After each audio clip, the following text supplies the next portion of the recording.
ご覧のスポンサーの提供でお送りします。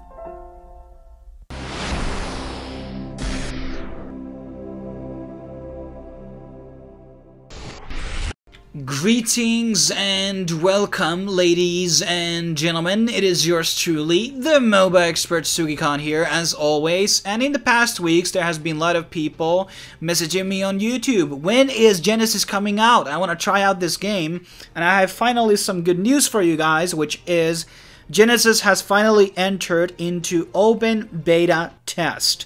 And it's currently available on PS4 and also can be found on Steam.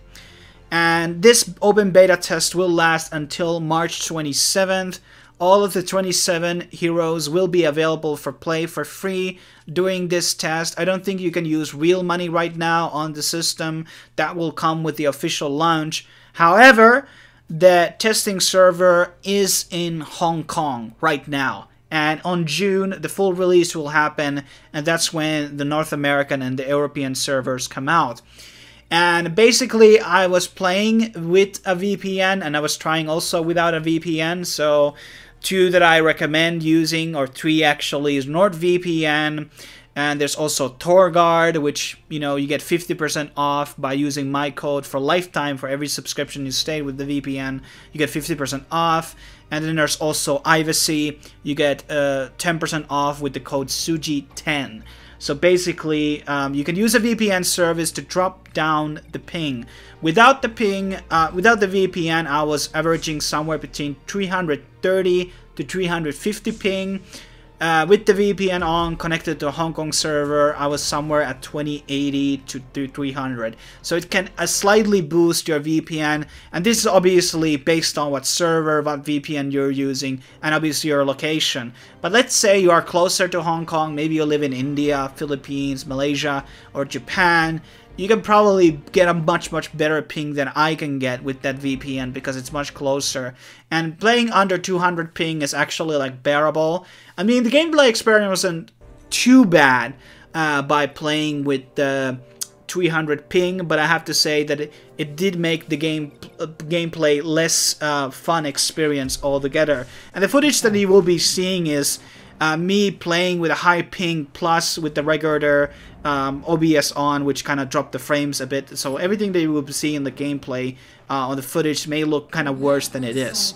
And obviously I did a previous video about the game when I was trying it out, and I think that was also on the Chinese server. Back then the game wasn't translated on English, so I didn't understand much of the stuff and the characters or anything. So finally I got to know a bit of that now by playing it. So let's kind of chime on to that. So first of all, the graphical style is very anime-like. It's very akin to Core Masters, Master X Master.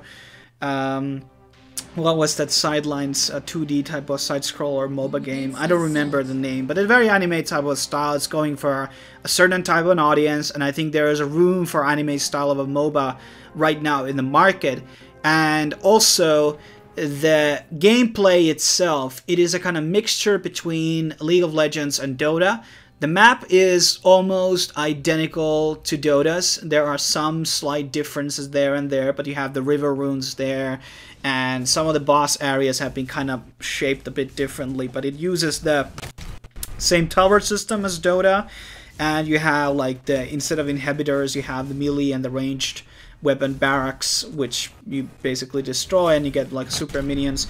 But the difference here in the victory condition is that you either win by pushing or by getting 60 kills. So in the game that I actually played, we were close to destroying their base, but actually we were wrecking the enemy team so hard that we were like winning 60 to 18 or something. So it's pretty much an absolute slaughter. The item system also doesn't use this very complex recipe system, so item A upgrades to either item B or C. It's a very like this sort of a straight lined item system, which is like a very League of Legends like in that sense, but it doesn't have this complex path where you need multiple items. It just straightly upgrades to the next item to the next tier item. This is a system that I prefer. Obviously, it changes the complexity of the game a bit in certain aspects, but that's fine with me. Also, there is a different type of recall system. so you're not able to recall all the time. You can recall and then you can teleport back to the lane next to the towers. This is very similar to the Scroll of Time portal to Dota 2, but there's some slight differences obviously to it. It's not identically the same. Obviously also the game is played only by the controller, and some people crying about, why is there no mouse and keyboard support? Well, if it's gonna be establishing a crossplay at one point, I don't actually know if it's a crossplay or not, but the fundamental reality is that this is gonna be the only way to make crossplay balanced type of a play altogether. It's actually bullshit that Fortnite people are playing with their fucking phones versus a person on a console versus person on PC. The skill gap is going to be different just because of the equipment sheerly, and it's fucking idiotic, to be honest. And for this reason, I think that it's very fair to everybody to use a controller. And the game was probably originally designed to be on console, but they thought that maybe there's a pool of players to be held on PC, and you just plug in your 360 controller and you just play. Do I think that there should be a mouse and keyboard support in the future? Maybe not. I don't think so. I mean, it's perfectly sustainable and fun to play with a controller. It's very well made in terms of the key bindings and everything like that. There are obviously some lack of customization in the game. There's nothing to do about shadows or getting the FPS higher than 60. There are some things that I would love to see being customizable. I don't know much about the monetization model in the game. There seems to be a chest system inside it. There seem to be also crafting items.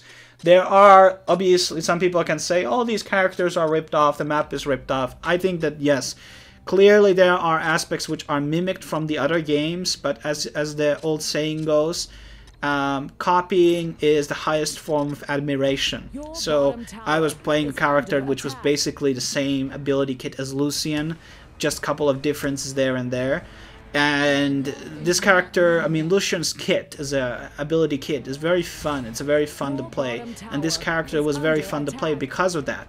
So if there's like a great game design for a character, a game kit, or play style for a character, and you can't have it because somebody else had it already, it's not really an argument to make your game worse because of that. Just to it's sort of like a weird Blizzard type of a mentality where you have to have your game absolutely unique, even if it ruins your game. Good example, Heroes of the Storm.